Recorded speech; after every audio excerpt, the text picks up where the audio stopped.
यार अब मुझसे और इंतजार नहीं हो पाएगा, हम ना इसी स्टेशन पर उतर जाते हैं। 17 साल के विक्की की आवाज में झल्लाहट साफ साफ नजर आ रही थी। उसके बगल में बैठे मनीष को यह बात अच्छी नहीं लगी। उसने विक्की को टोका। नहीं विक्की, मेरी बात मान, ये धीरूपुर है, धीरूपुर। तू तो जानता है ना इस गांव के बारे में। मगर मनीष की बात अनसुनी करके विक्की ट्रेन से उतरने के लिए उठा ही था कि मनीष ने उसका हाथ पकड़ लिया। विक्की मनीष को डरा हुआ देखकर हंसने लगा। तू डर रहा है?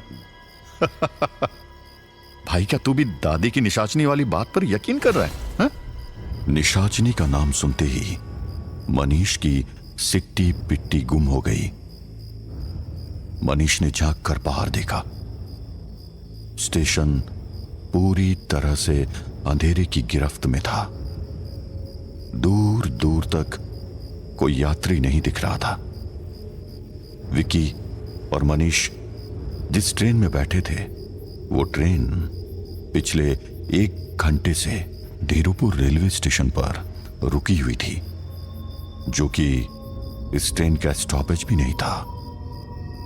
आसपास देखते हुए मनीष फुसफुसाया, अरे उसका नाम मत ले, नाम लेते ही वो आ जाती है, अगर वो आ गई ना तो। विक्की ने मनीष की हालत देखी, फिर अपनी सीट से उठकर ट्रेन के दरवाजे की तरफ बढ़ते हुए बोल पड़ा, सिर्फ मारती थोड़ी है, मारने से पहले जन्नत भी तो दिखाती है। वैसे भी तेरी गर्लफ्रेंड नहीं है ना, निशाचनी से ही उस चीज का एक्सपीरियंस ले लेना। हंसते हुए आंख मारकर विक्की ट्रेन से उतर गया। मनीष विक्की को रोकना तो चाहता था, लेकिन विक्की ने मनीष की एक न सुनी। अब मनीष के पास कोई चारा नहीं था, इसलिए वो भी विक्की के पीछे पीछे उतर गया। जैसे ही दोनों ट्रेन से उतरकर थोड़ा आगे बढ़े ही थे कि पिछले 1 घंटे से वहां रुकी हुई ट्रेन ने ऐसे रफ्तार पकड़ी मानो कब से इन दोनों के उतरने का इंतजार कर रही हो। अरे देखा तूने, चल पड़ी ना ट्रेन। कुछ देर बैठ जाते तो इस मनूज स्टेशन पर तो नहीं उतरना पड़ता। मनीष ने पछतावे के साथ कहा, अरे कोई बात नहीं है, वैसे भी यहां से मेरी अनामिका का गांव चंदनगढ़ ज्यादा दूर नहीं है। विक्की अपनी प्रेमिका से मिलने के लिए उतावला हो रहा था। मनीष ने देखा स्टेशन किसी शमशान की तरह शांत था। तभी उसकी नजर धीरूपुर रेलवे स्टेशन के बोर्ड पर पड़ी। मनीष ने बोर्ड पर जो देखा वो उसके होश उड़ाने के लिए काफी था। मनीष जोर से चीख उठा, खून खून। विक्की ने हड़बड़ाकर पूछा, कहां है खून? मनीष ने बोर्ड की तरफ इशारा किया। जब विक्की ने बोर्ड की तरफ देखा तो उसे कुछ भी दिखाई नहीं दिया। वो मनीष पर झल्ला उठा, अरे पागल हो गया क्या? एक तो यहां इतना अंधेरा है कि किसी को यह बोर्ड भी ढंग से ना दिखे, और तुझे उस पर खून नजर आ रहा है। मनीष ने दोबारा देखा तो उसे भी बोर्ड पर खून नहीं दिखा। उसे लगा शायद ये उसका वहम हो। वो अभी आगे बढ़ा ही था कि उसकी नजर स्टेशन मास्टर के कमरे पर गई। वहां ताला लगा हुआ था, यहां तक कि टिकट खिड़की भी बंद पड़ी थी। स्टेशन के आसपास कोई लाइट तक नहीं जल रही थी। उसने विक्की से पूछा, यार एक बात बता, अगर यहां स्टेशन मास्टर तक नहीं है तो ट्रेन किसने रुकवाई? विक्की अब मनीष की बातों से परेशान हो चुका था। भाई ट्रेन है, रुक गई। मेरी अनामिका का बर्थडे है और मैं उसे सरप्राइज देने जाऊंगा। कोई निशाचनी विशाचनी मुझे मेरी गर्लफ्रेंड के पास जाने से नहीं रोक सकती, समझा? तुझे आना तो आ, नहीं तो यहीं रुक जा। इतना बोलकर विक्की वहां से जाने लगा। मनीष भी विक्की के पीछे चल पड़ा। दोनों स्टेशन से बाहर तो आ गए, लेकिन मनीष को अब भी इस रात के सन्नाटे से डर लग रहा था। हवा में धीरे धीरे धुंध बढ़ने लगी। गर्मी के मौसम में धुंध? मनीष को कुछ समझ में नहीं आ रहा था। वहीं अपने ख्यालों में गुम विकी आगे बढ़ रहा था। अचानक से दूर दूर तक पसरे सन्नाटे को चीरती हुई एक घुंघरू की आवाज उन दोनों के कानों में पड़ी। घुंघरू की आवाज के साथ एक भीनी सी महक भी आई, जैसे आसपास फूलों का कोई बगीचा हो। इतनी रात को तुम दोनों बाहर भटक रहे हो? किसी की तलाश में हो क्या? एक लड़की की मादक आवाज सुनकर जब दोनों पलटे तो उनका मुंह खुला का खुला रह गया। सामने एक बला की खूबसूरत 19-20 साल की लड़की खड़ी थी। उस लड़की ने अपने गोरे और उभरे हुए बदन पर लाल रंग की साड़ी पहन रखी थी।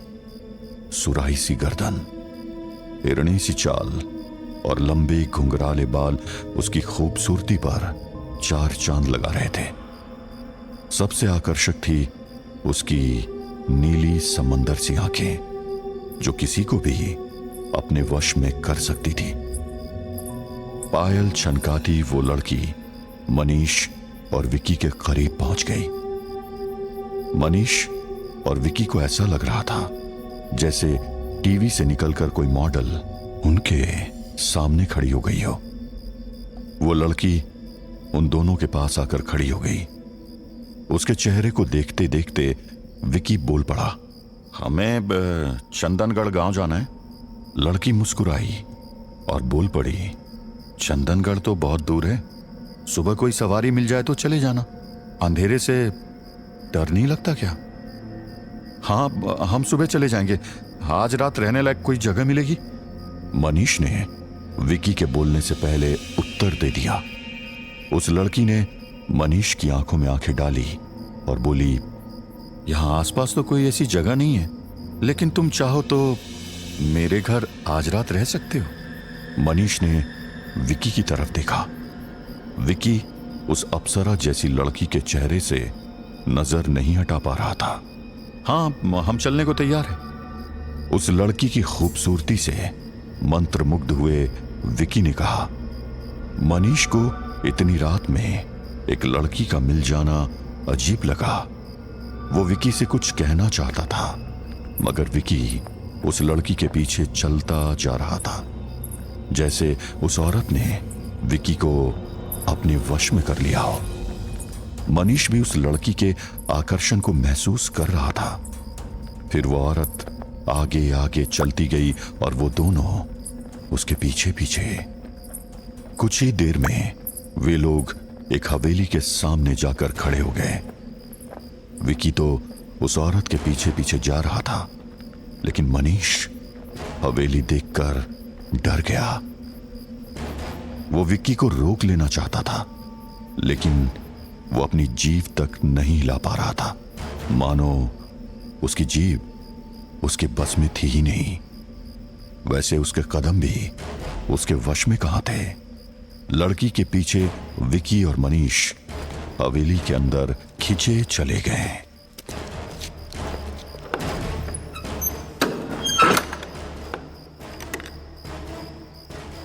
अंदर जाते ही लड़की पलटी और उसने विकी से पूछा, मुझे ऐसे क्यों देख रहे हो तुम? विकी लड़की की आंखों में देखते हुए बोल पड़ा, बस आपके चेहरे से नजर नहीं हट रही है।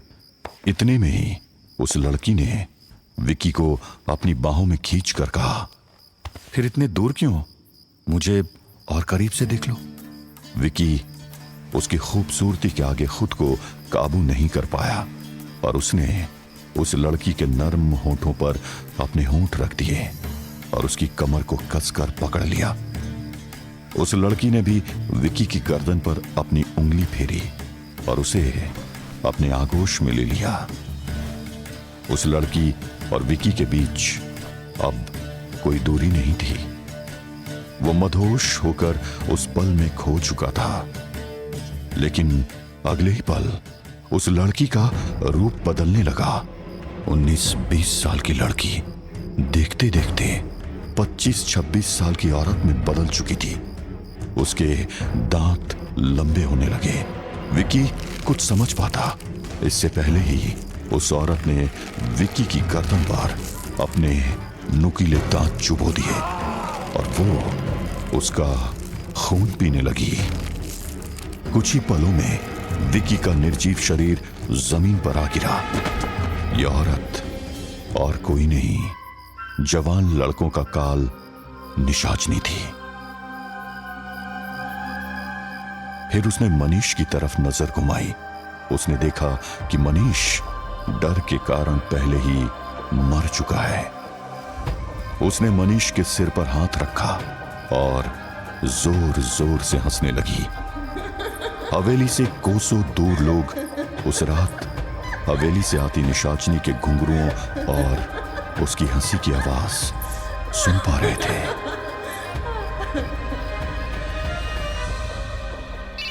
अचानक फोन की घंटी बजी। अरे यार, तुम्हारी निशाचनी की कहानी के चक्कर में मैं माँ का दिया काम तो भूल ही गया। अब तो डांट पक्की है घर पर।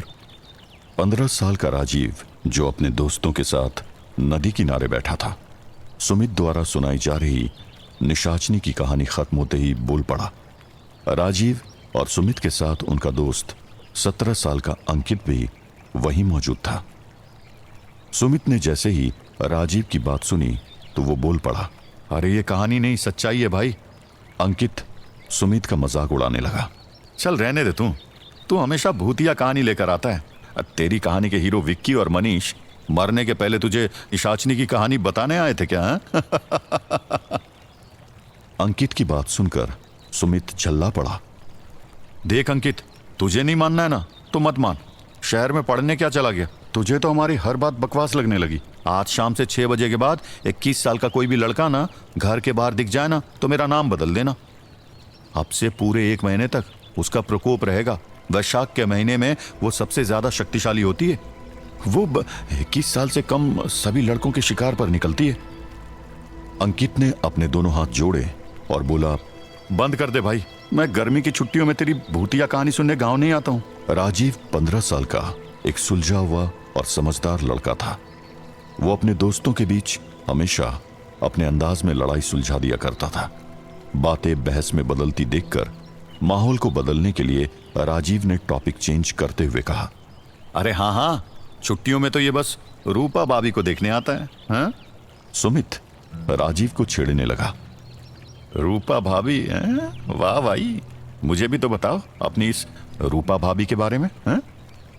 राजीव अंकित की टांग खींचने के मूड में था। अरे एक दिन चाची ने इसे रूपा भाभी के घर एक कटोरी चीनी मांगने भेजा और जब हमारे अंकित बाबू वहां पहुंचे तो पाया कि रूपा भाभी कपड़े बदल रही है। अरे गए थे चीनी लाने और अपना दिल वहीं छोड़कर आ गए। सुमित जोर जोर से हंसने लगा। वाह क्या बात है, हैं? वैसे उस दिन जब भाभी को देखा तब वो कपड़े पहन चुकी थी या? बस भी करो तुम लोग और चलो अब मैं निकलता हूं, अंकित ने कहा और उठकर जाने लगा। राजीव ने उसे रोका।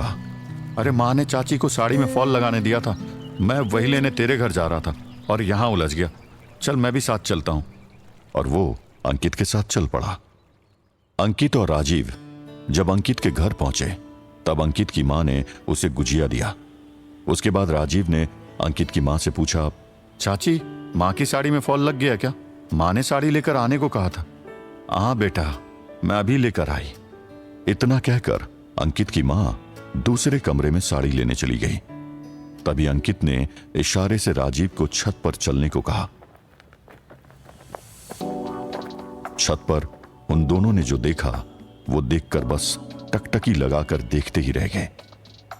सामने वाली छत पर 27-28 साल की बादामी आंखों वाली मादक मुस्कान लिए एक गोरी सी औरत, जिसने अपनी साड़ी के पल्लू को कमर में खोसा हुआ था, वो बाल्टी से निकालकर कपड़ों को झटक कर रस्सी पर डाल रही थी। राजीव बिन बताए समझ गया था कि यह औरत कोई और नहीं रूपा भाभी है। सीढ़ी के पीछे खड़े होकर राजीव